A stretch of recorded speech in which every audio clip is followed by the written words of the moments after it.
अधिकाऱ्यांचं आम्ही मनपूर्वक स्वागत करतो।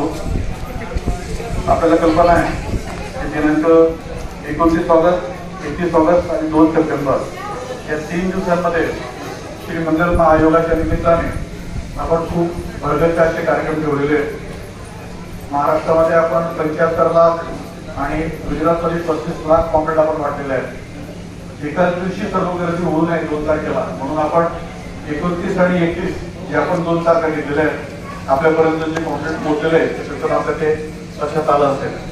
इतक्या मोठ्या संख्येने ज्यावेळेला लोक येतात, आता परवा अंगारकी चतुर्थी, तुम्हाला अंगारकी चतुर्थीला लक्षात केवढी गर्दी असते।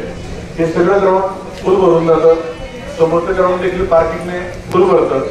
अंगारकीला जर ही परिस्थिती आहे तर त्या दिवशी कशी असेल याचा अंदाज तुम्हाला येईल, मला येईल। त्या दृष्टिकोनातून आपण जी काही व्यवस्था केलेली आहे त्या व्यवस्थेची तुम्हाला सर्व माहिती देतो। त्या माहितीमध्ये तुम्हाला काही बदल करायचे वाटले किंवा आणखी काही मार्गदर्शन करावं वाटतं तर ते जरूर करा।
विचार बैठकीचं आयोजन नियोजन बैठकीचं अध्यक्षपद आपले सगळ्यांचे आवडते शेतकरी नेते, तरुणाईचे हाताचे कार्यकर्ते आदरणीय भाऊ प्राध्यापक सुभाषजी पाटील यांनी स्वीकारावं अशी विनंती करतो।